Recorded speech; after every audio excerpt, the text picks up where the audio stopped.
الحمد للہ رب العالمین والصلاة والسلام علی سیدنا محمد النبی الأمی وخاتم النبیین وازواجہ امہات المؤمنین وذریتہ واہل بیتہ واصحابہ اجمعین کما صلی علی سیدنا ابراہیم وعلی آل سیدنا ابراہیم انہ حمید مجید۔ ہم سب لوگوں کے لیے یہ بات ضروری قرار دی ہے کہ جو معاملات زندگی میں پیش آئیں ان معاملات اور ان واقعات کے آنے سے پہلے ہم ان کا علم بھی حاصل کریں اور یہ بات سیکھیں کہ یہ جو کام سال کے بعد، 2 سال کے بعد یا چند ماہ کے بعد یا چند دنوں کے بعد پیش آنے والا ہے، اس کام کے کرنے کا طریقہ کیا ہے اور اس کام کی مشکلات سے کیسے نبرد آزما ہوا جائے گا۔ اسی لیے تعلیم ضروری ہے، اور تعلیم سے ہمیں یہ معلوم ہو جاتا ہے کہ دین یا دنیا کا جو بھی معاملہ اب ہمارے سامنے آئے گا اس میں ہمارے پاس رہنمائی کے لیے کیا کیا چیزیں اور کیا کیا باتیں اور اس چیز کے کیا کیا حل موجود ہیں۔ حضرت عمر رضی اللہ عنہ نے اس امت میں جو چیزیں شروع کی ان میں سب سے پہلی چیز جو امیر المومنین رضی اللہ عنہ کی بالکل افضلیات میں شمار ہوتی ہے وہ یہ ہے کہ انہوں نے لوگوں کو قرآن پاک کی تعلیم دینے کے لیے اور بچوں کے لیے ایک مکتب قائم کیا۔ مدینہ منورہ میں حضرت عمر رضی اللہ عنہ نے 3 استاد مقرر کیے جو بچوں کو تعلیم دیتے تھے۔ حضرت عمر رضی اللہ عنہ ان میں سے ہر ایک کو 15 درہم مہینے کی تنخواہ دیتے تھے، اور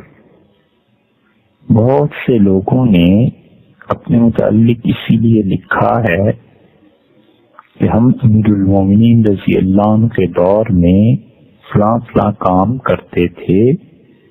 اور انہوں نے یہ تصریح لکھی ہے کہ فلاں فلاں کو حضرت عمر رضی اللہ عنہ نے صرف تعلیم کے لیے رکھا تھا۔ ابو زید قیروانی کا بڑا نام ہے فقہ مالکی میں، اور انہوں نے ایک رسالہ لکھا ہے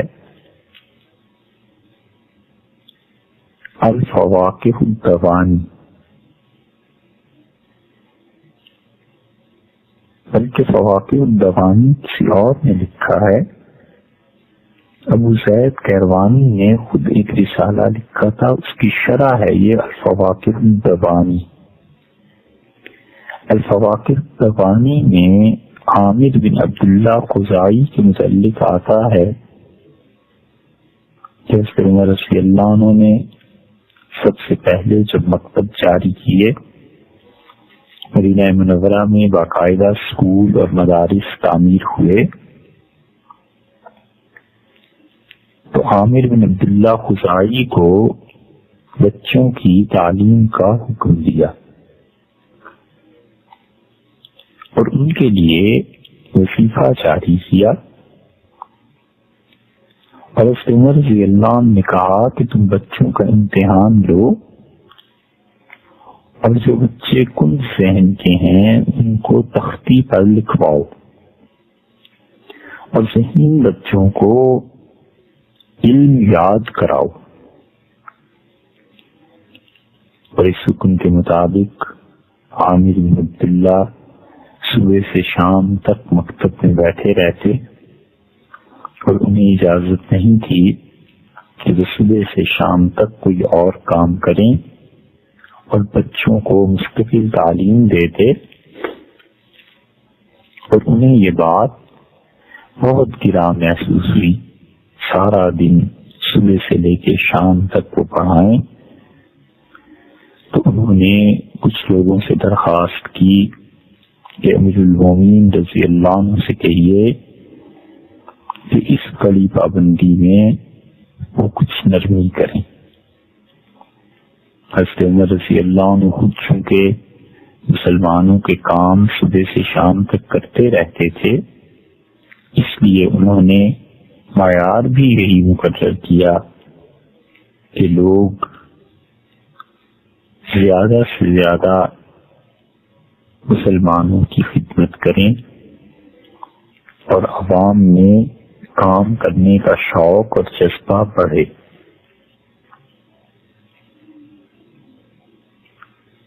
تو وہ لوگ جن سے عامر بن عبداللہ خزاعی نے کہا تھا وہ حضرت عمر رضی اللہ عنہ کے پاس گئے اور اس سلسلے میں جب بات چیت کی تو حضرت عمر رضی اللہ عنہ نے عامر بن عبداللہ کو بلایا اور فرمایا کہ فجر سے لے کے دن چڑھے تک جیسے سمجھ لیجیے 11 بجے تک بچوں کو پڑھاؤ اور پھر آرام کرو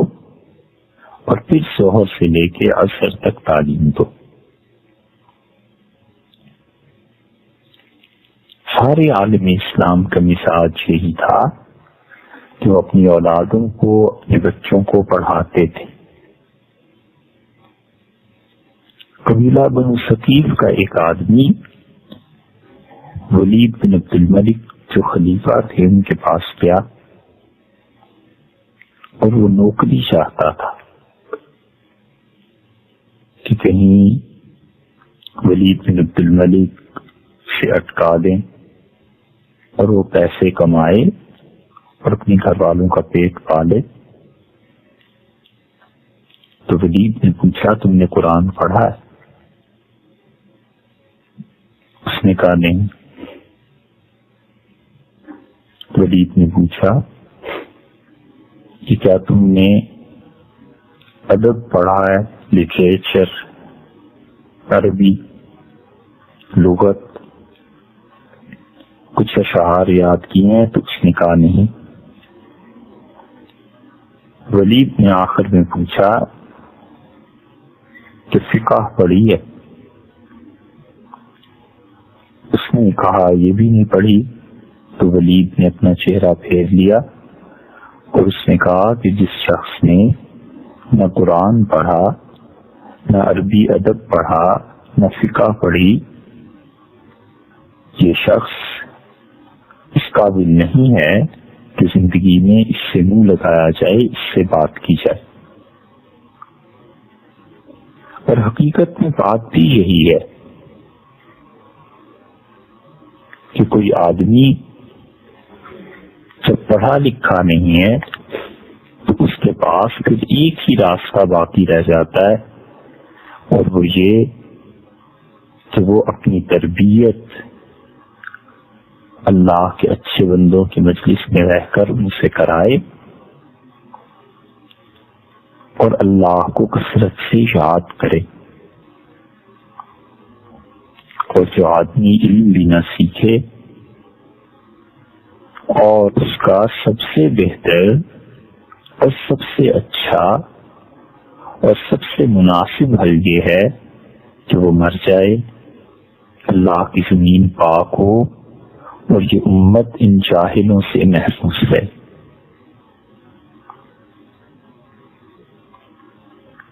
مسلمان اتنا پڑھا لکھا ہونا چاہیے کہ یا تو وہ اپنے فن میں ماہر ہو، اس جیسی ٹیکنالوجی اور اس جیسا آدمی اس کے فن میں دوسرا میل میل نہ ملے، اور شہروں کے شہر اس جیسے آدمی سے خالی، اور یا پھر مسلمان ایسا ہونا چاہیے جسے اللہ کی صحیح معرفت حاصل ہو کہ ہر قسم کی تعلیم سے یہ افضل اور بہتر ہے جس آدمی کو اپنے رب کی معرفت نصیب ہو جاتی ہے،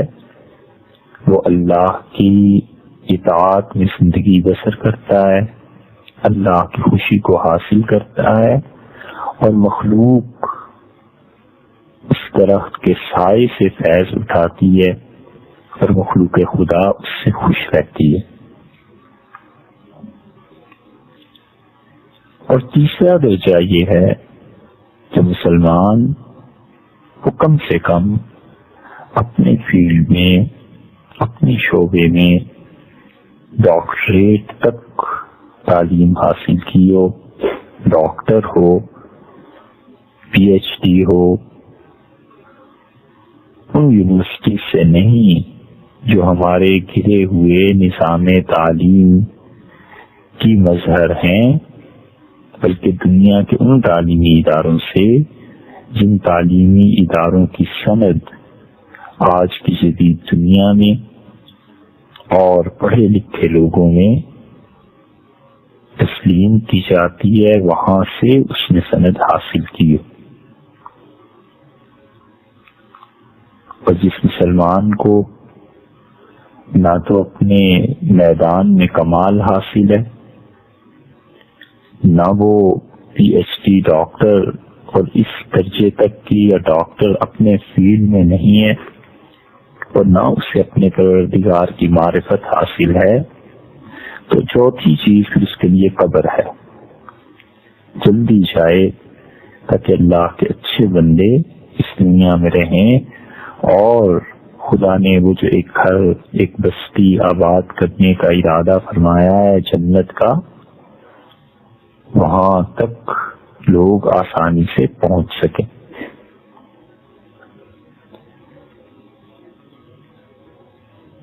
کچھ دنوں میں عید الاضحیٰ کا موقع آ رہا ہے، اور یہ وہی عید ہے جسے ہمارے ملک میں بڑی عید کہتے ہیں۔ ضروری ہے کہ اس عید کے آنے سے پہلے اس کا علم حاصل کیا جائے، اور خاص طور پر اس عید میں بڑا کام جو قربانی ہے اس کا علم حاصل کیا جائے، تاکہ یہ عمل سنت کے مطابق ہو، اور پیسے جو خرچ کیے ہیں اس سے اللہ کی رضا مل سکے۔ حضرت عائشہ رضی اللہ عنہا کی روایت میں آیا ہے، جو ابن ماجہ میں امام رحمۃ اللہ علیہ نے نقل کی ہے، وہ فرماتی ہیں کہ حضور اکرم صلی اللہ علیہ وسلم نے ارشاد فرمایا کہ انسان 10 ذی الحج کو قربانی کے دن جب سے شروع ہوتے ہیں، سب سے اچھا عمل جو کرتا ہے جس سے اس کا پروردگار راضی ہوتا ہے، وہ جانور کے خون کا بہانا ہے، اور قیامت کے دن جانور اپنے سینگوں اور اپنی کھال سمیت اللہ کے حضور میں پیش ہوگا، اور حضور اکرم صلی اللہ علیہ وسلم نے فرمایا کہ جانور کا خون زمین پر گرنے سے پہلے اور اس کے ذبح ہونے سے بھی پہلے اللہ اس آدمی کے عمل کو قبول کر لیتا ہے اور اللہ اس کی اچھی نیت کو دیکھتا ہے۔ حضرت سعید بن ارقم رضی اللہ عنہ نے کہا کہ ہم نے رسول اللہ صلی اللہ علیہ وسلم سے پوچھا کہ اللہ کے رسول یہ قربانیاں جو ہم کرتے ہیں یہ کیا ہے؟ قال سنت ابیکم ابراہیم، تو رسول اللہ صلی اللہ علیہ وسلم نے فرمایا یہ تمہارے والد حضرت ابراہیم علیہ السلام کی سنت ہے۔ ہم نے عرض کیا کہ اللہ کے رسول کیا اس میں ہمارا بھی کوئی حصہ ہے؟ تو رسول اللہ صلی اللہ علیہ وسلم نے فرمایا ہر بال جو تمہارے جانور کے جسم پہ ہے اس کے عوض میں اللہ تمہیں ایک نیکی دے گا۔ اور ہم نے عرض کیا اللہ کے رسول بال نہ ہو جانور کے جسم پہ اور پشم ہو؟ تو حضور اکرم صلی اللہ علیہ وسلم نے فرمایا کہ اس پشم میں جتنے بال آتے ہیں اس کے عوض میں بھی اللہ کے ہاں سے تمہیں ایک نیکی ملے گی۔ اور رسول اللہ صلی اللہ علیہ وسلم قربانی کرتے تھے اور یہی تعلیم آپ نے امت کو دی کہ جب عید الاضحیٰ کا موقع آئے تو مسلمان اللہ کی راہ میں جانوروں کا خون بہائیں۔ حضرت عائشہ اور حضرت ابو ہریرہ رضی اللہ عنہما دونوں کی روایت آئی ہے کہ حضرت صلی اللہ علیہ وسلم جب بڑی عید کا موقع آتا تھا تو 2 جانور خریدتے تھے اور الفاظ یہ آئے ہیں کہ کبشین 2 مینڈے جسے یہاں مقامی زبان میں لیلا کہتے ہیں یہ خریدتے تھے، عظیمین اچھے پلے ہوئے، سمینین موٹے تازے، اقرنین سینگوں والے اور خوب تندرست اور توانا۔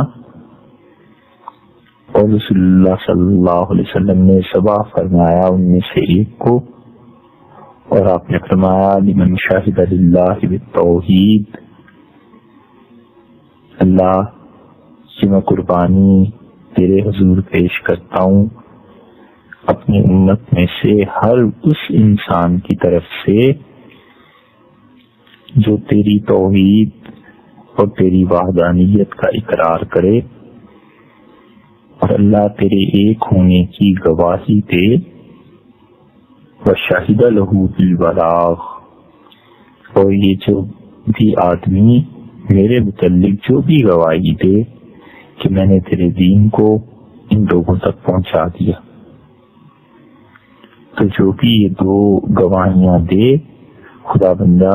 میری اس قربانی میں اس کا بھی ثواب ہے۔ یہ مراد تھی رسول اللہ صلی اللہ علیہ وسلم کی۔ اور پھر آپ نے دوسرا مینڈا ذبح فرمایا اور آپ نے فرمایا محمد وعلی آل محمد صلی اللہ علیہ وسلم، اللہ اسے میری طرف سے اور میرے خاندان قبیلے کی طرف سے قبول فرما لے۔ اور ظاہر ہے کہ رسول اللہ صلی اللہ علیہ وسلم نے جو قربانی اللہ کی راہ میں وہ دمبا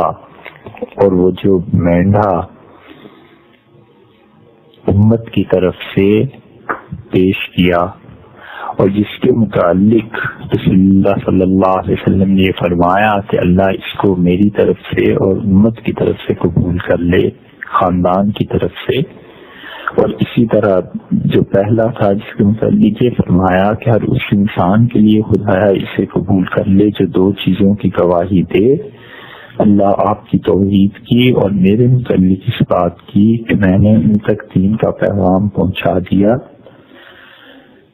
تو جتنا ثواب اس میں امت کے لیے اور ہم عاجزوں کے لیے ہے، کسی بھی آدمی کی ذاتی قربانی یقیناً اس سے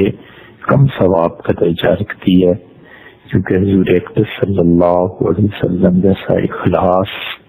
اور حضور اقدس صلی اللہ علیہ وسلم جیسا اللہ سے تعلق اس کا امت میں سے کسی آدمی کے اعمال کے ساتھ دور دور کا لگا نہیں۔ ہجرت کے بعد رسول اللہ صلی اللہ علیہ وسلم نے ہر سال قربانی کی، اور کوئی سال بھی آپ نے ترک نہیں فرمایا۔ تو اس کا مطلب یہ ہوا کہ قربانی کا کرنا واجب ہے، اور رسول اللہ صلی اللہ علیہ وسلم نے قربانی کے نہ کرنے پہ وعید بھی ارشاد فرمائی، اور آپ نے فرمایا کہ جو آدمی قربانی نہ کرے وہ ہماری عیدگاہ میں بھی نہ آئے۔ یعنی یہ نہیں ہے کہ وہ نماز نہ پڑھے، لیکن ناراضگی کے لیے فرمایا کہ اگر قربانی باوجود استطاعت کے نہیں کرتا تو پھر اسے عید بھی نہیں پڑھنے آنا چاہیے۔ اور رسول اللہ صلی اللہ علیہ وسلم نے یہ بھی ارشاد فرمایا کہ قربانی سے زیادہ کوئی عمل ایسا نہیں ہے جو اس دن اللہ کو خوش کرے جس دن کے لوگ قربانی کیا کرتے ہیں۔ قربانی کس پر واجب ہے؟ تو مسئلہ یہ یاد رکھنا چاہیے کہ قربانی ہر اس شخص پر واجب ہے جس پر صدقہ فطر واجب ہے، اور جس شخص کے پاس اپنے رہائشی مکان، کھانے پینے کی چیزیں، پہننے کے کپڑے اور دیگر ضروریات زندگی کے علاوہ 52.5 تولے چاندی کی مالیت کے برابر نقد روپیہ ہو، مال تجارت ہو یا دیگر سامان ہو، اس پر قربانی کا کرنا واجب ہے۔ زکوٰۃ اور قربانی میں 2 فرق ہیں، اسے سمجھیے۔ زکوٰۃ یہ بھی صاحب نصاب پر واجب ہے، اور جس پر زکوٰۃ واجب ہے اس پر قربانی بھی واجب ہے، مگر زکوٰۃ کے لیے آپ انتظار کرتے ہیں کہ کچھ مال تو ایسا ہو جس پر سال گزر جائے۔ مثلاً زیورات ہیں، گھر میں پڑے ہوئے ہیں، سال گزر گیا، آئندہ سال جب وہی تاریخ آئی تو اب وہ زیورات ان پہ تو جو زکوٰۃ آئے گی سو آئے گی، اپنے ساتھ ساتھ سونے اور چاندی، سونا جو ہے وہ چاندی اور اس پیسے پر بھی زکوٰۃ لے آئے گا جو مال اس دن کسی انسان کے پاس موجود ہے، اور جب تک سال اس زیور پر پورا نہیں ہوا زکوٰۃ واجب نہیں ہوئی۔ لیکن قربانی کے واجب ہونے کے لیے سال کا گزرنا کوئی شرط نہیں، حتیٰ کہ عین قربانی کے دن اگر کوئی آدمی صاحب نصاب ہو گیا، فرض کر لیجئے وہ بہت غریب تھا اور 10 ذی الحج کو، 11 کو، 12 کو، ان 3 دنوں میں اسے کہیں سے اتنے پیسے مل گئے کہ قرض کی ادائیگی کے علاوہ اور ضروریات زندگی جو ہے ان کے علاوہ اس کے پاس پیسے بچ گئے تو اب اس پہ قربانی واجب ہے۔ اور دوسرا فرق یہ ہے کہ زکوٰۃ کے لیے شریعت نے ہمیں بتایا ہے کہ ایسا مال ہونا چاہیے جس مال میں نمو ہو۔ نمو کا مطلب یہ کہ وہ مال آگے بڑھنے والا ہو، اس مال میں پیدائش ہو۔ اسے فقہا اپنی اصطلاح میں مال نامی کہتے ہیں۔ مال نامی کا مطلب وہ مال جو بڑھنے والا ہے، سونا، چاندی، نقد روپیہ، مال تجارت، مویشی، چرنے والے جانور، یہ سب چیزیں مال نامی کہلاتی ہیں، کیونکہ سونا، چاندی، روپیہ، تجارت کا مال، جانور، یہ سب کے سب پیسے کو لاتے ہیں، مزید کماتے ہیں، ان میں نمو ہے، بڑھوتی ہے۔ اور اگر کسی کے پاس ان چیزوں میں سے کوئی چیز بھی نصاب کے برابر ہو اور سال گزر جائے تو آپ جانتے ہیں کہ زکوٰۃ واجب ہوگی، لیکن قربانی کے لیے مال کا نامی ہونا شرط نہیں۔ قربانی جو ہے وہ اس پر بھی واجب ہو جائے گی جس کے پاس کوئی مال ہے اور اگرچہ وہ نامی نہ ہو، یعنی آگے وہ بڑھنے والا نہ ہو۔ مثلا کسی آدمی کے پاس ٹیلی ویژن ہے، وہ تو ضروریات زندگی میں سے نہیں ہے، اور اگرچہ اس سے مزید پیسہ آگے کو بڑھ بھی نہیں رہا، لیکن اس آدمی پر صدقہ فطر بھی واجب ہو جائے گا اور قربانی بھی واجب ہو جائے گی، اور اس شخص کو زکوٰۃ لینی حرام ہے، کیونکہ اس نے ایسی چیز رکھی ہے جو ضروریات زندگی میں سے بھی نہیں ہے، تو چاہیے کہ اسے بیچے اور اپنا کام چلائے۔ اس لیے جو صاحب نصاب ہو اس پر قربانی واجب ہے۔ اس کی ایک اور مثال سمجھیے کہ گھر میں والد ہیں اور اللہ تعالیٰ نے انہیں سب کچھ دے رکھا ہے، ان کے 2، 3، 4 بیٹے ہیں اور سب کے اپنے اپنے کاروبار یا نوکریاں، بیٹیاں ہیں، بیٹیاں بھی برسر روزگار ہیں، کما رہی ہیں، سب صاحب نصاب ہیں، تو اب ہر ایک کے ذمے الگ الگ قربانی واجب ہے۔ اور اگر بیٹیاں کما نہیں رہی لیکن ان کے پاس اتنا زیور ہے کہ اس زیور پر زکوٰۃ لگ جاتی ہے، تو ان بچیوں پر اگر وہ بالغاں ہیں تو سب پر قربانی واجب ہوگی۔ اسی طرح عورت کا حق مہر ہے، اور حق مہر اگر اتنی مالیت کا ہو کہ وہ مالیت اگر اس کے پاس ہوتی، اس خاتون کے پاس، تو ان پر صاحب نصاب ہو جاتی، اس مال کو اگر زیور بناتی تو 1 سال بعد ان پہ زکوٰۃ آ جاتی، اتنی بڑی مقدار ہو اور مہر بھی معجل ہو۔ جب چاہے عورت اپنے شوہر سے تقاضا کر سکتی ہے، یا پھر والدین کی طرف سے زیورات ملے، اپنے ذاتی کپڑے جو استعمال کیے ہیں ان کے علاوہ جو کپڑے پڑے ہوئے ہیں،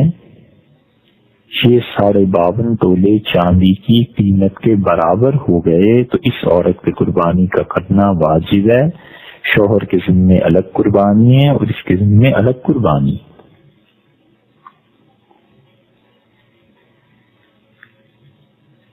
یہ جو ہمارے ہاں ایک غلط چیز ہے کہ والد یا گھر میں کوئی بڑا آدمی قربانی کرتے تو سب کی طرف سے قربانی گویا کہ سمجھی جاتی ہے، یہ بات غلط ہے۔ اس مسئلے کو اچھی طرح سمجھیے کہ گھر میں جتنے بھی افراد ہیں، جو بھی برسر روزگار ہیں، یا جن کے پاس بھی 52.5 تولے چاندی کی مالیت کے برابر یا اس سے زیادہ رقم ہے، یا اتنی ہی رقم کا سامان ضروریات زندگی کے علاوہ ہے، مثلاً کسی کے پاس فرض کیجئے کہ 30 جوڑے کپڑے پڑے ہوئے ہیں، وہ اگر بیچیں، وہ خاتون یا مرد، تو یہ 52.5 تولے چاندی کی مالکیت کے برابر آ جاتی ہے۔ تو گھر میں جتنے بھی افراد ایسے ہیں سب پر قربانی واجب ہے۔ کسی شخص نے قربانی کی نیت مانی تو اس پہ بھی قربانی کا کرنا واجب ہے۔ کسی شخص نے قربانی ہو سکتی ہے تو اس کی طرف سے بھی قربانی واجب ہے۔ جیسے فرض کیجئے ایک آدمی کا انتقال ہو رہا ہے اور اس نے کہا کہ میری طرف سے قربانی کر دینا، تو یہ ان کی وصیت ہوئی۔ سب سے پہلے ان صاحب کے مال سے ان کے کفن دفن کا خرچہ الگ کریں، اس کے بعد دوسری چیز، ان کا اگر کوئی قرضہ ہے جس میں ان کی بیوی کا حق مہر بھی شامل ہے، اگر وہ معاف نہیں ہوا تو اس کو الگ کیا جائے۔ 2 چیزیں۔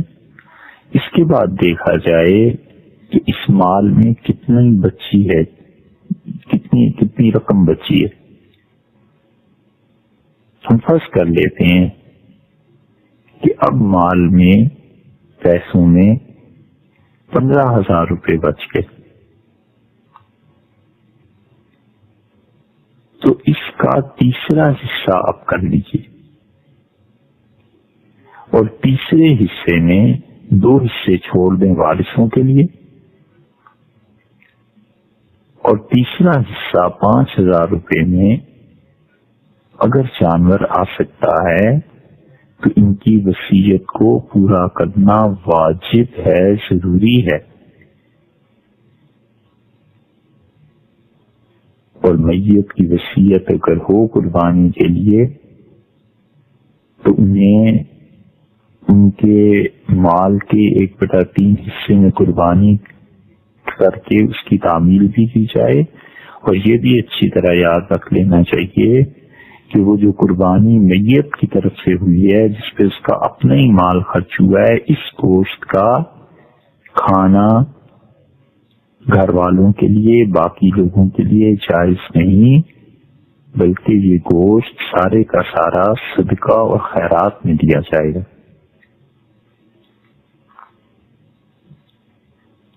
جس شخص پر صدقہ فطر واجب ہے اس پر قربانی کے دنوں میں قربانی کا کرنا بھی واجب ہے۔ مثلاً ایک آدمی کے پاس 2 مکان ہیں، ایک مکان اس کی رہائش کا اور دوسرا خالی ہے، تو اس پہ قربانی واجب ہے۔ اگر وہ مکان اس نے اپنی بیوی کے نام کر دیا ہے تو بیوی پر قربانی واجب ہے۔ ایک مکان میں کوئی آدمی خود رہتا ہے، دوسرا مکان کرائے پہ اٹھا دیا، اور ذریعہ معاش یہی مکان کا کرایہ ہے، تو پھر یہ مکان اس کی ضروریات زندگی میں شامل ہے، اس شخص پر قربانی واجب نہیں ہوگی۔ ایک تو گھر اپنا ذاتی ہوا، دوسرے سے جتنا بھی کرایہ آتا ہے 10,000 20,000 50,000، وہ سب اس کے لیے ضروریات زندگی میں استعمال ہو جاتا ہے، اور اس کی معاش کا واحد ذریعہ وہی ہے، تو اب محض اس مکان کی وجہ سے اس پر قربانی نہیں آئی۔ کسی کے پاس 2 گاڑیاں، ایک گاڑی اور ایک موٹر سائیکل ہے، عام استعمال کے لیے رکھی ہوئی ہے، اور دوسری اس کی ضرورت اصلی سے زائد ہے، تو اب قربانی واجب ہو جائے گی۔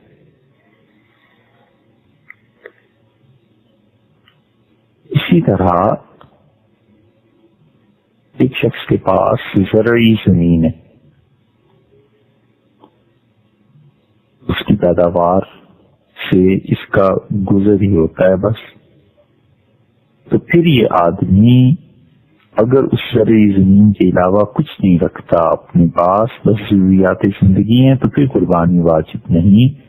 لیکن اگر اس زمین کے علاوہ بھی زمینیں ہیں تو پھر اس کی قربانی واجب ہو جائے گی.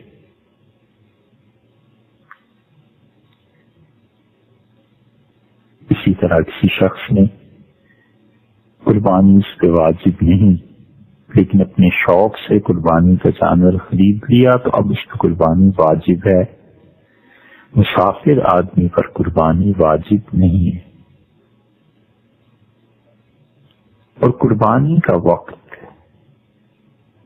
10 ذی الحج میں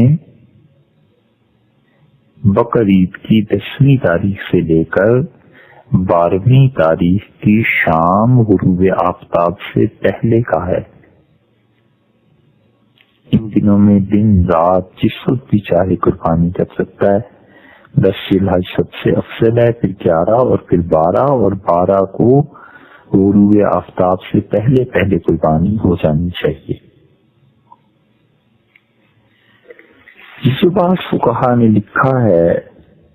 کہ رات کو قربانی کرنا مکروہ ہے، تو اس کی وجہ یہ تھی کہ رات کو اندھیرا،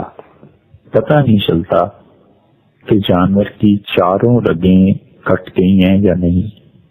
اس وجہ سے کہتے تھے مکروہ تھی. مگر ہمارے دور میں بجلی کا، روشنی کا خاطر خواہ بندوبست ہو جاتا ہے، کوئی مکروہ نہیں. 10 تاریخ سے لے کے عید کی نماز کے پڑھنے کے بعد اگر وہ شہر میں ہے،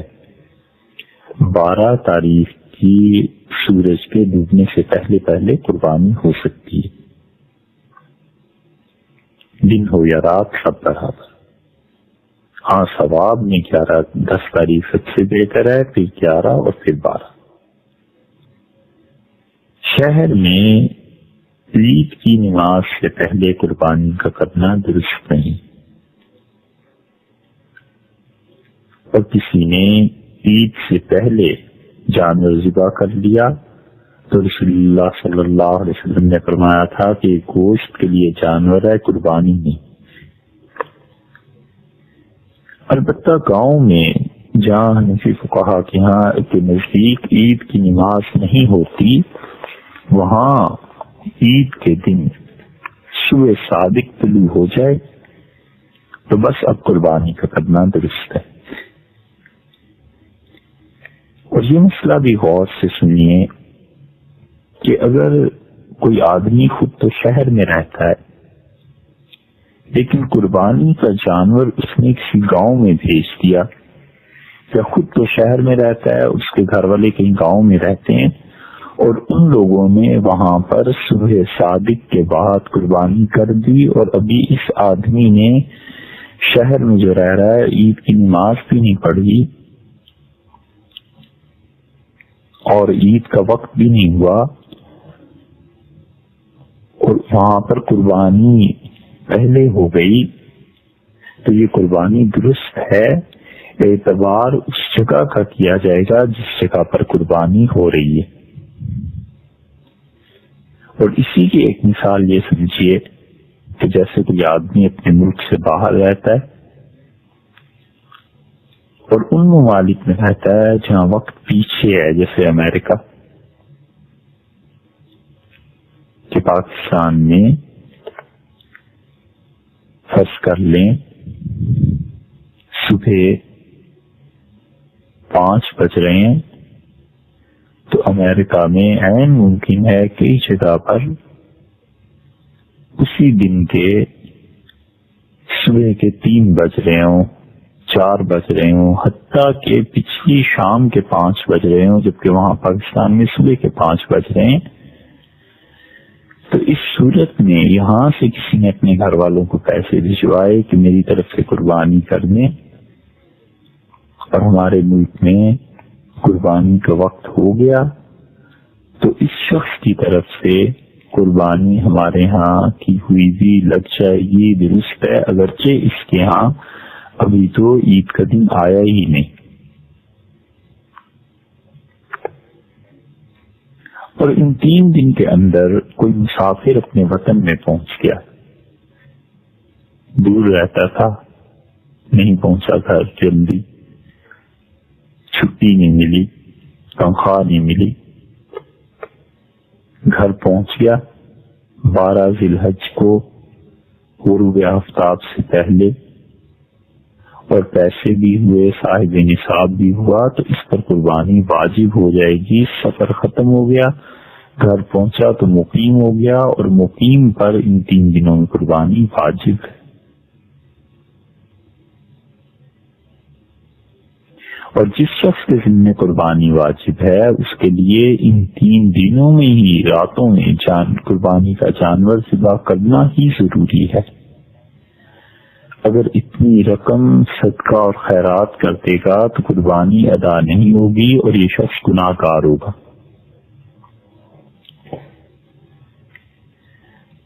جس شخص کے ذمہ قربانی واجب تھی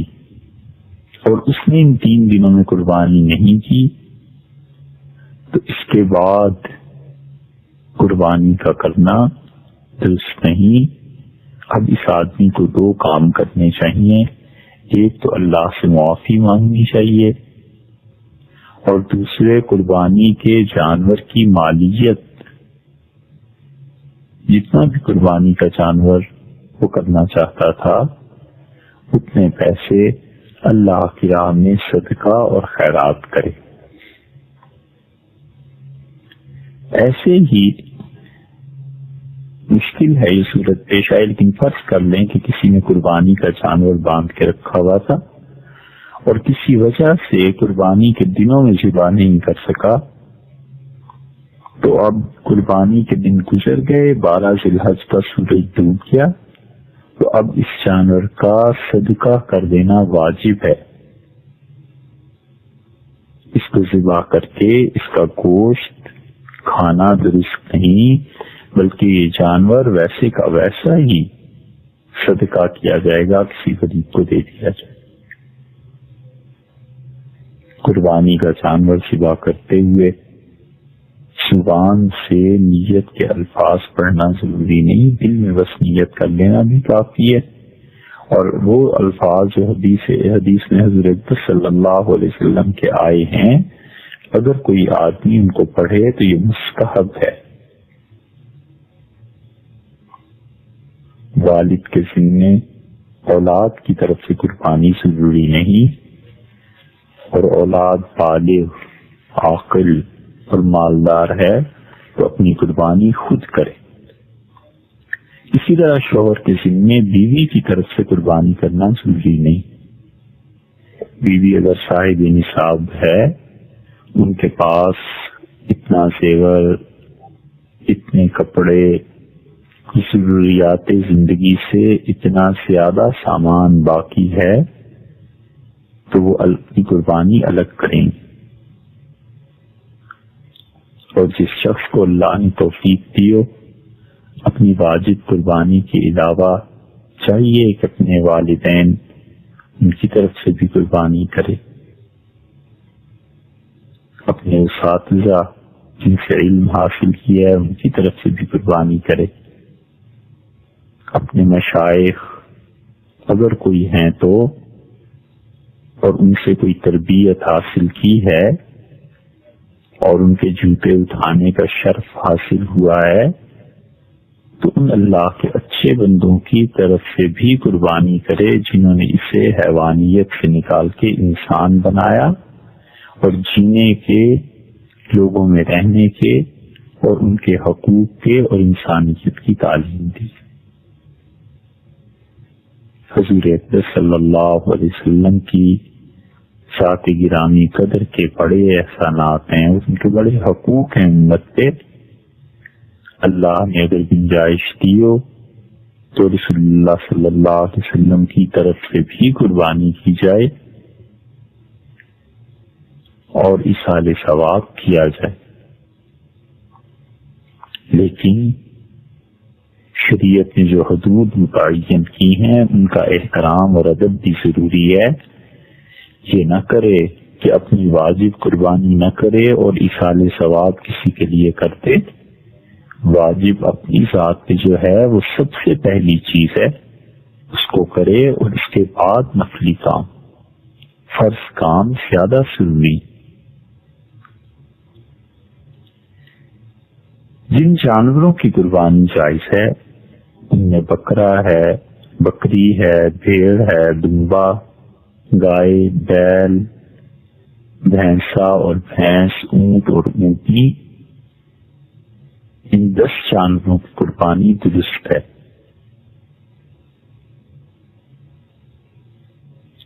گائے، بھینس اور اونٹ یہ تینوں چیزیں ایسی ہیں کہ 7 آدمی شریک ہو کر قربانی کریں تو بھی درست ہے کہ 7 حصے اس کے کر لیے جائیں. اور یہ بھی درست ہے کہ کوئی آدمی پوری گائے، پوری بھینس اپنی طرف سے کر لے، نہ حصے رکھے، 7 حصے اس کے اپنی ہو گئے، یہ بھی درست ہے.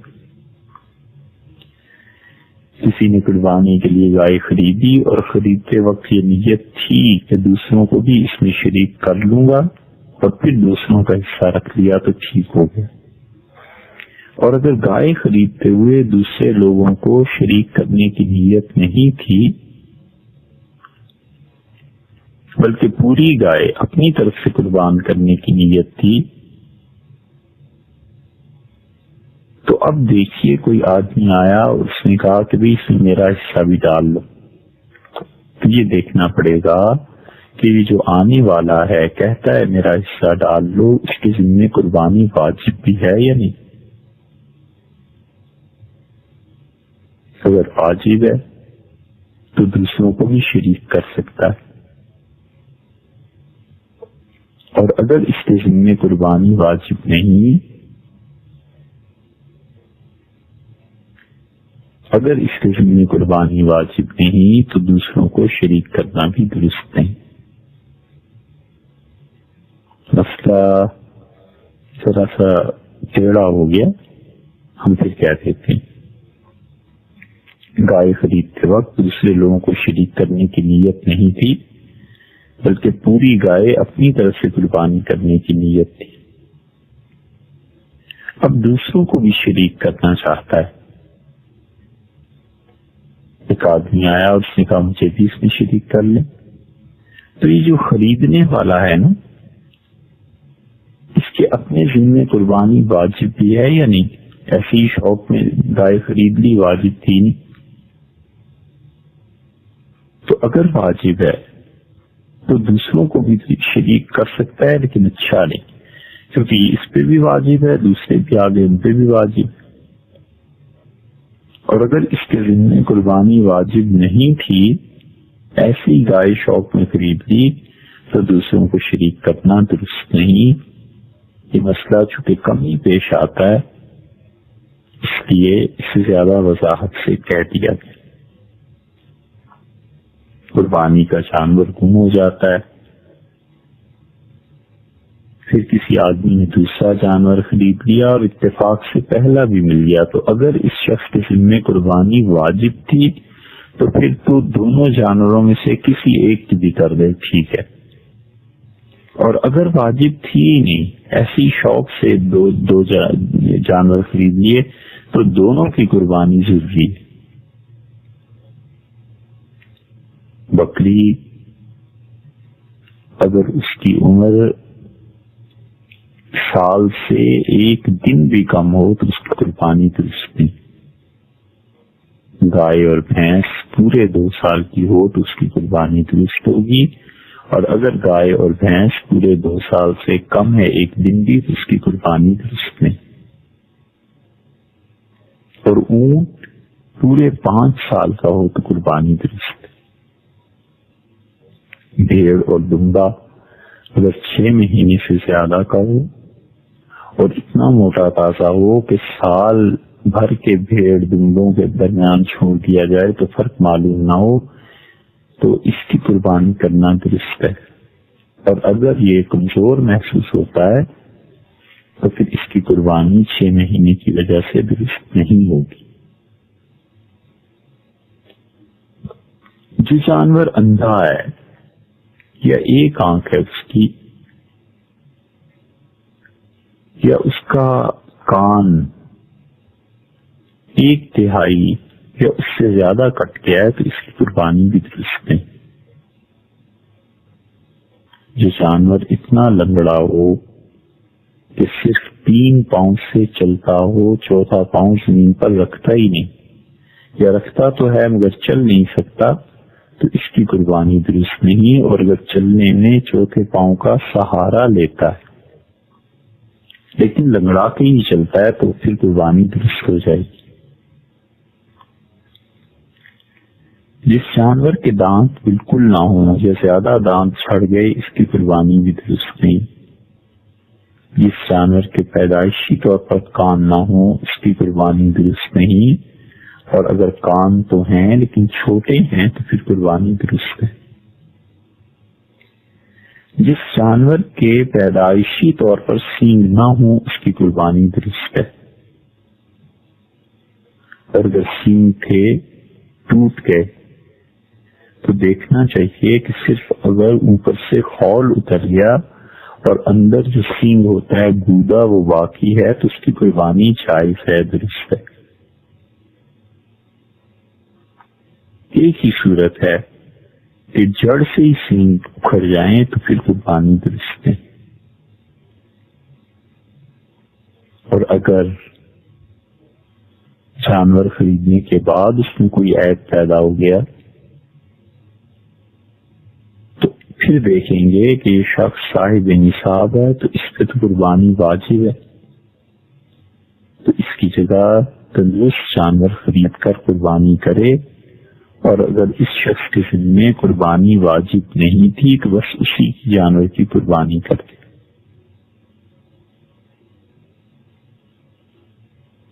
کبھی کبھی یہ صورتحال بھی پیش آتی ہے کہ جانور پہلے تو صحیح تھا مگر ذبح کرتے ہوئے جس کو لٹایا تو اس کی وجہ سے سینگ جڑ سے اکھڑ گیا، کوئی اور عیب پیدا ہو گیا تو پھر کوئی حرج نہیں، بس اس کو اسی وقت ذبح کر دینا چاہیے، اس کا ذبح کرنا ٹھیک بھی ہو جائے گا، قربانی بھی ہو جائے گی۔ قربانی کا گوشت بہتر یہ ہے کہ 3 حصوں میں تقسیم کر لیا جائے، ایک اپنے لیے، ایک اپنے دوستوں کے لیے اور ایک خیرات کے لیے، اور اگر سارا تقسیم کر دیا جائے، سارا خیرات کر دیا جائے یا سارا ہی گھر میں رکھ لیا جائے کوئی حرج نہیں، اور سارے ہی گوشت کو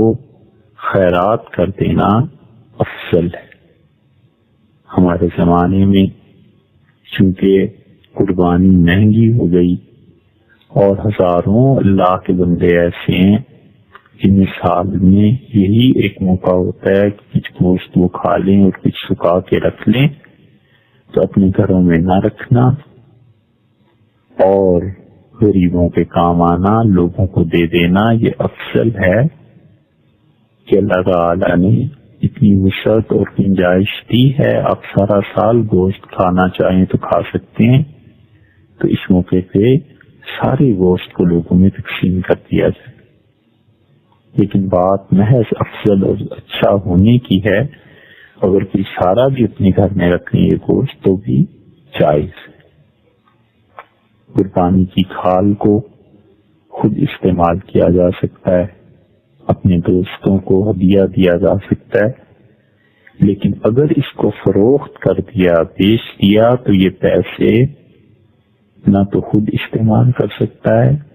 نہ کسی ایسے دوست کو دے سکتا ہے جو پہلے سے صاحب نصاب ہے، بلکہ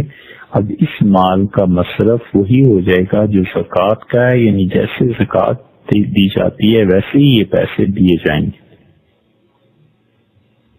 قربانی کی کھال کے جو پیسے ہیں اس کا حکم وہی ہے جو زکوٰۃ کا ہے،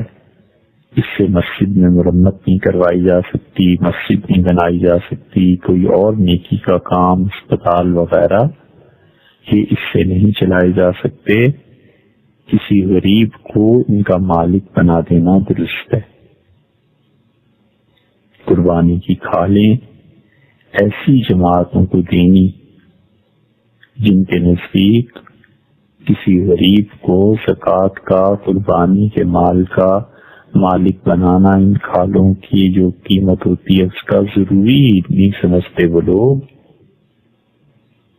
ان لوگوں کو قربانی کی کھالیں نہیں دینی چاہیے۔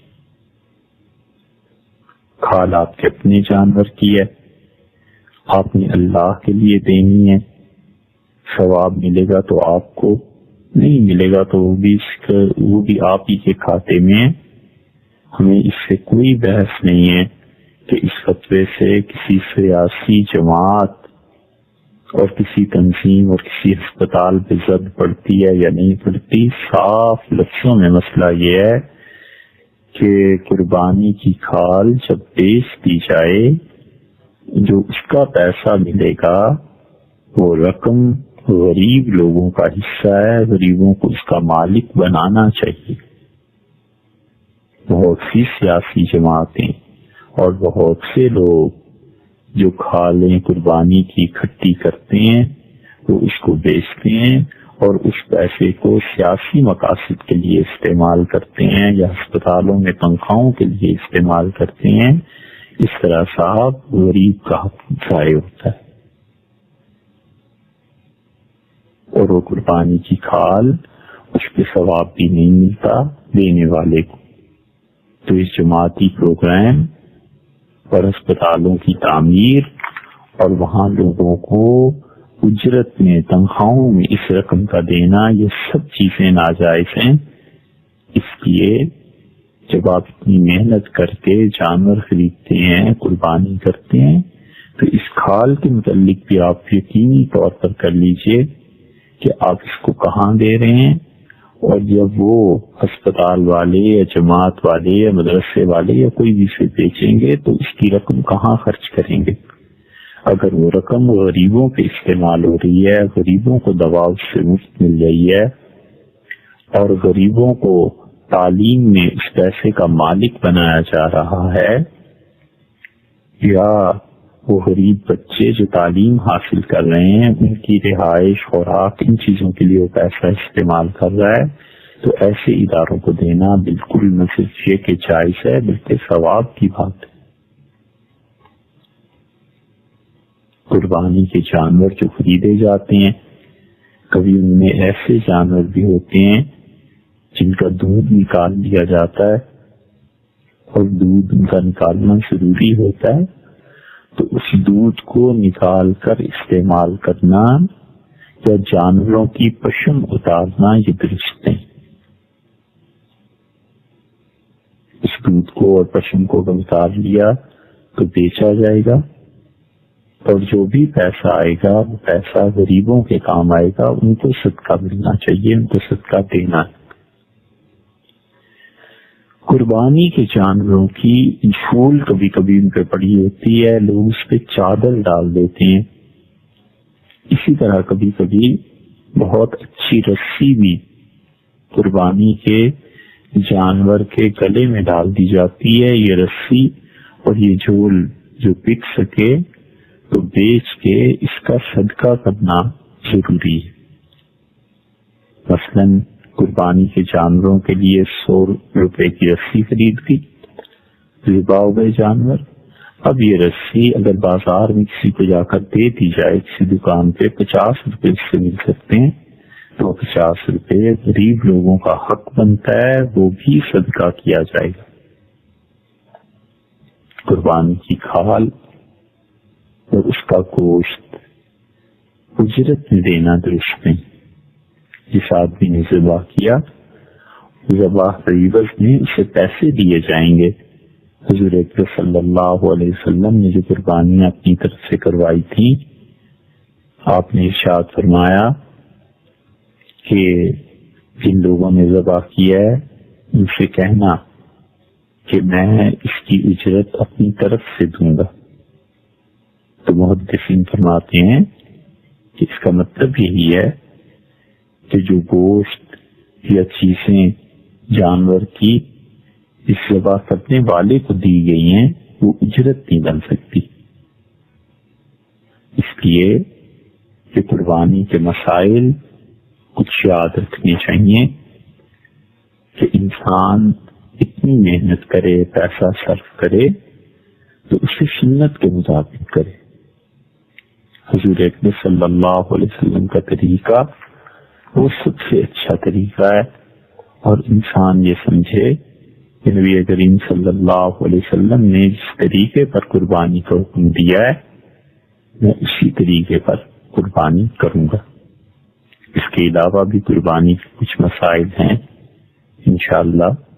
وہ کل کی نشست میں عرض کریں گے۔